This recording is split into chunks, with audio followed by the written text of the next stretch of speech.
আসসালামু আলাইকুম বিয়স, কি অবস্থা? সবাই কেমন আছেন? এই রেস্টুরেন্টে প্রতিদিন খাবার খেতে আসি। এই রেস্টুরেন্টটা আমার দোকানের পাশেই। তো প্রতিদিন ওদের সাথে ওঠা বসা দেখে যে এত এত ভিডিও আপলোড দেই, এদের রেস্টুরেন্টের ভিডিও একদিনও দিলাম না, হেরার একদিনও রাখলাম না।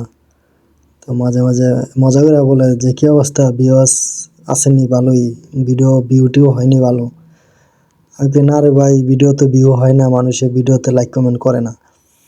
তো এই জন্য বলে যে কি ভিডিও বানান, আমাগুলো নিয়ে ভিডিও বানান।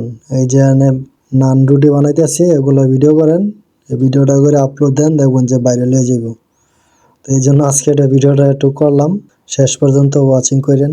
তবে এই এখানে 4-5 জনে নান বানাতে পারে, সবার চেয়ে হের নান রুটি বানানোটা সবচেয়ে স্বাদ হয় ভালো।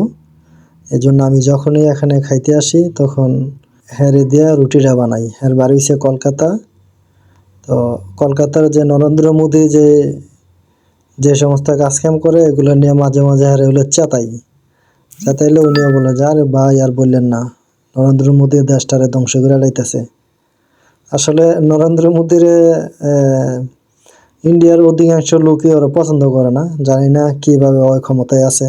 তবে এই লোকে খুব মজার মানুষ, দেশ নিয়ে কোনো মানে বাজে কথা বললেও সে মানে নর্মালি ভাবে নেয়, কখনো রাগ করে না, মাইন্ড করে না, হাইসা হাইসা উড়াই দেয়। আমাগুলো লগে মিশে ভালোই।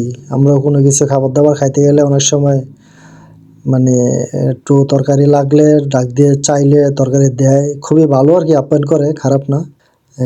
দেশি মানুষের মতোই চলাফেরা করে, আমাদের সাথে মিশে ভালো।